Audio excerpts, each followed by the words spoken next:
Hello and welcome to today's Watch Me Work, where I'm going to be using hard gel and doing this really fun, colorful design. If you're new here, my name is Katie, nail tech of over 14 years, and I'd love for you to hit that subscribe button if you are looking for fun and educational videos all about gel nails. So this client is actually one of my best friends, and she is also my problem lifter. I feel like we all have that one person in our clients who is that problem lifter. So this is what her nails looked like when she first came in, and on the surface they look pretty good, but once we start removing the color and debulking, we are going to find some lifting that we need to make sure and fully remove. And there are also a couple other factors that came into play here. So she went 4.5 weeks from her last appointment, which I would never recommend, especially for someone who is a lifter. Really no longer than 3 weeks. And 2, we are trying a new product out on her, but there was still some of the previous product on her nails as well, so it might take a couple of appointments to really transition to the new product and see how we like it. And then 3, she does use her nails a lot for work as well. So we have a lot of things going on here that we are going to have to work with, and I think this was a really great video to show you guys because this is like a real life appointment. This is not a model's nails. This is not somebody with perfect nails. Sometimes I have clients come in where it's just a little bit harder to get things to stay on, and if there is lifting, we really want to make sure to know how to remove it and to remove all of it so that it doesn't continue to lift. So for the removal part, I am using my e-file, and I'm using the tapered carbide barrel from Erica's ATA. This is one that also has like a safety top, so it has a rounded top to it. So if you are a little bit nervous about using carbide bits, definitely try one that has the rounded top. It gives you a little bit of a buffer. Like if you touch the skin with the top of that bit, like nothing's gonna happen because it's super smooth. So this is a great bit to start out with, especially if you are new to the e-file. And I usually get the medium grit in this, and I'm using it at a high speed, so around 25 to 30,000 RPMs. And I have to say, even though there is some lifting, like her nails did actually pretty good compared to some other times and some other products that I have tried. So I will show you the new product that we are testing out for her once we get to the application. It is a base gel that is made for extreme lifters, so I was excited to try it, and I feel like comparatively we did pretty good. I think I'm excited to see, like, as I use it a couple more times on her, how the retention is. So once I have finished removing the old color and the old design and kind of debulking a little bit, I do push the cuticles back, or the nail fold. Cuticle is actually what is attached to the nail plate, so we're pushing the nail fold back if we want to get technical. And I love this Stolix pusher. It's almost like using an orange wood stick, but it's a metal pusher. And then there's like a little loop tool on the other side that is great if somebody has a lot of excess cuticle on the nail plate. Now I'm using a sanding band in a fine grit, so 240 grit, and a very low speed just to smooth out the remaining product on her nails. And this will also kind of help if there is tiny little lifts like on the edge or something. It'll kind of help whisk that away. Now on this nail, as I was smoothing out the old base, I started to see, okay, there is actually a little bit more lifting than I realized. So I switched back to my carbide because I want to make sure and remove all of the lifting. So in order to remove that lifting without causing any further damage, we need to keep that e-file bit on the product. We are not touching the nail with this carbide bit. We are thinning out the product that's left on the nail, and we are gently thinning it out around where it's lifted, so that way the lift just kind of like pops out and we're not going to be filing on the nail plate. So never use a carbide on the nail plate, only on product. So I'm just making sure that the rest of the product is really, really thin. And then I'm just using a buffer to smooth out whatever product is left on the nail. I don't want to use the sanding band for this because I want to be really extra gentle. If we thin out the natural nail too much, it will actually make lifting worse. So I would rather just use this really soft buffer, just smooth out the product a little bit, get rid of any little tiny micro lifts that might be left on the nail, and then it's good to go. I'm not going to use the sanding band on the natural nail. Before starting my cuticle prep, I'm putting on a little bit of this talc-free body powder, and it just helps soak up any excess moisture and making it easier for the diamond bits to work. So now for the cuticle area, I am using my flame bit from Erica's ATA. This is the Rocket Flame, and I just have it in a fine grit. And thankfully, she is a lifter, but her cuticles are actually really easy to work with. So I am thankful for that. She does not have overgrowth of cuticle at all. So I am just going along in forward using that flame bit, and then I'm switching to reverse and going back down the other side. If you are left-handed, you would do everything opposite of what I say. So I'm in forward going down the left side, and then I will switch to reverse and I'm going down the right side. And this will just get everything really nice and clean, remove any cuticle that is on the nail plate, and also prep the natural nail, and it'll be ready for our gel application.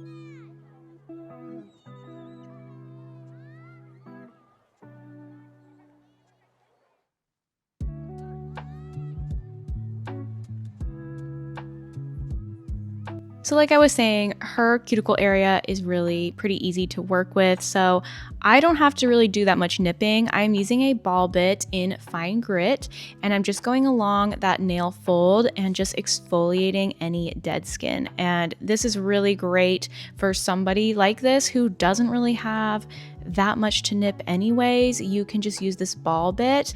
I'm in forward at about 10 to 15,000 RPMs, and I'm just gliding along that fold, and you can see it doing the exfoliation. And this is just really great. This is all that she really needs, and it just cleans up this area really nicely. And then we're good to go for our application.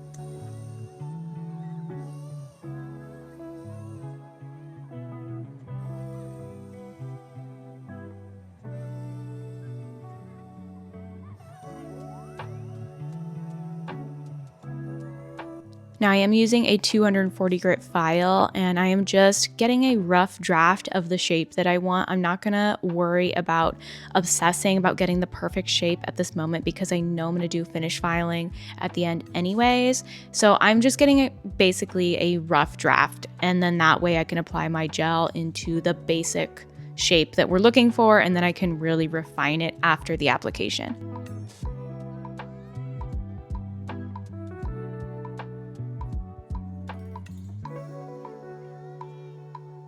Now, before we start our gel application, I am scrubbing the nails. I'm using the Kinetics cleanser for this, and this just removes any excess dust. It does dehydrate as well, and it just cleans any oils, anything like that, gets the nail really nice and prepared for application.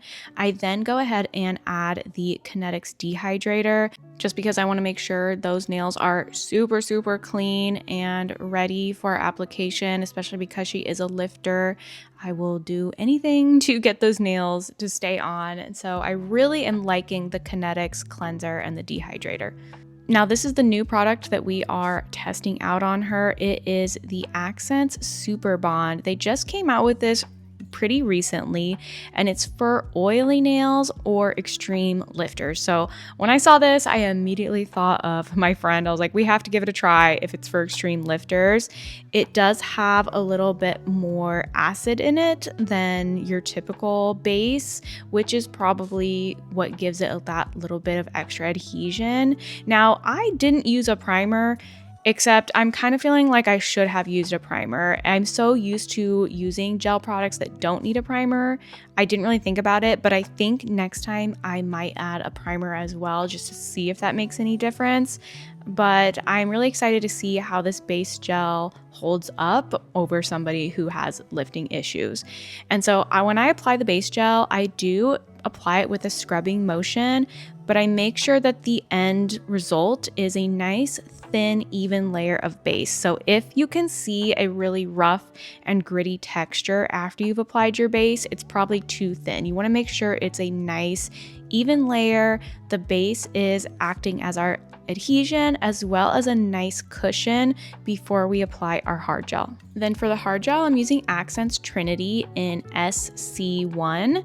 It is a really nice, very light milky pink. You'll see when it goes on the nail, it looks more of a milky white, but it does have a slight pinkness to it that you can see more in the pot than you can on the nail. But the reason I decided to go with this color is because of the design that we're doing. I knew we were going to be using bright colors, and I knew that they would pop more if I applied them over a kind of milky base or a white base. So I'm using the technique of applying a slip layer and then adding my bigger bead of product, working that down the nail and building the structure of the nail. One question I do get asked a lot is if you cure the slip layer. You do not cure the slip layer. So the reason it's called a slip layer is because it helps that bigger bead of gel kind of self-level and basically gives it that slip so that it will smooth out on the nail. If you cure it, it kind of defeats the purpose. It's no longer a slip layer.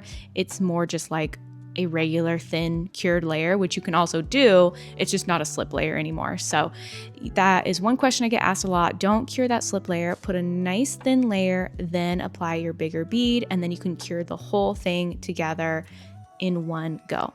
Now this nail, I felt like it was missing a little bit of product on this one corner. So I just added a little bit with my hard gel and then grabbed my flashlight so that I could just freeze it into place, and just to make sure that there was enough product on that edge. I'm basically doing like a little armoring technique there. And then yeah, so I just work back and forth doing one nail at a time because Trinity is a runnier consistency. You really should only do one nail at a time, otherwise it might run and settle down into those sidewalls. Another question I get when it comes to using Akzentz or Trinity is that it does get hot, and that is true. I feel like Trinity does get pretty hot in the lamp. I would recommend using a lamp that has a low heat mode, or what you can do is you can just have your client go take their hand in and out of the lamp just for a couple seconds at a time, and that'll kind of slow down the process of curing, and then it won't get quite as hot. So there's a couple options for you if you experience a really bad heat spike with Trinity.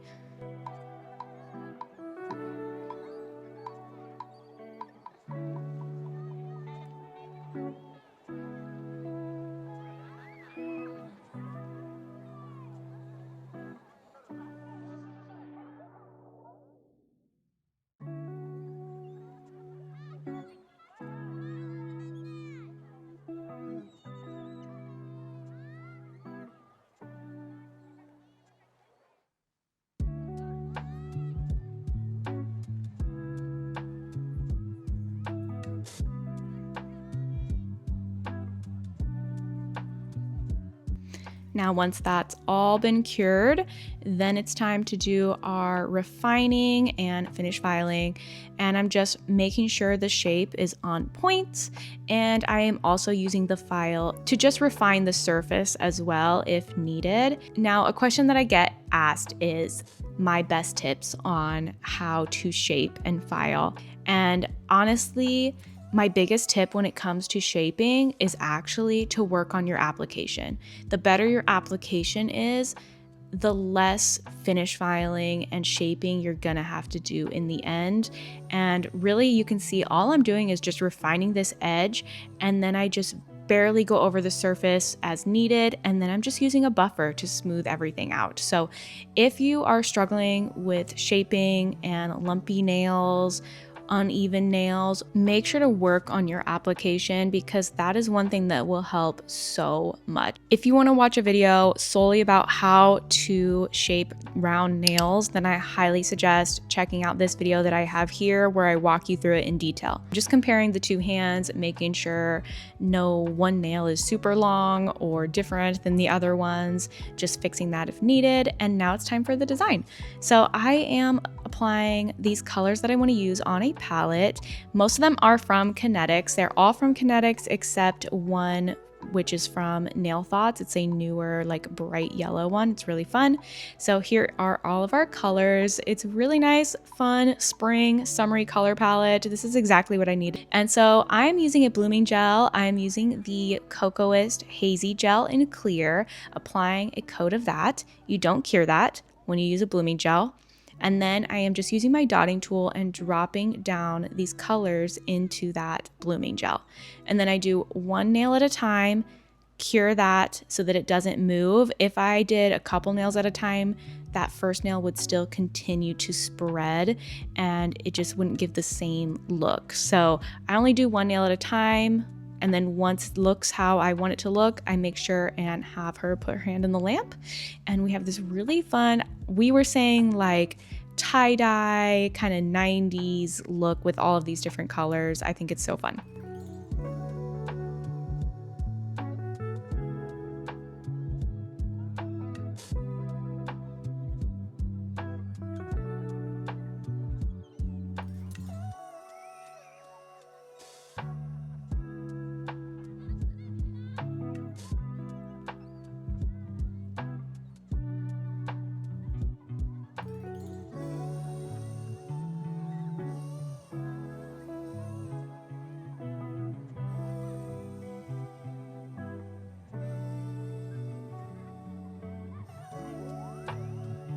After I've done the design, I'm applying a really thin layer of clear, and this is just because we are going to be adding some little star glitters, and I need something for those star glitters to stick into. So I just applied a super thin clear layer. I don't want to add any extra bulk, and then I'm using my dotting tool again just to stick these little star glitters. Some of them are from Vacation Nail Shop and some of them are from Magpie, just sticking them randomly over the nail, and we thought it was a really cute addition to the tie-dye look.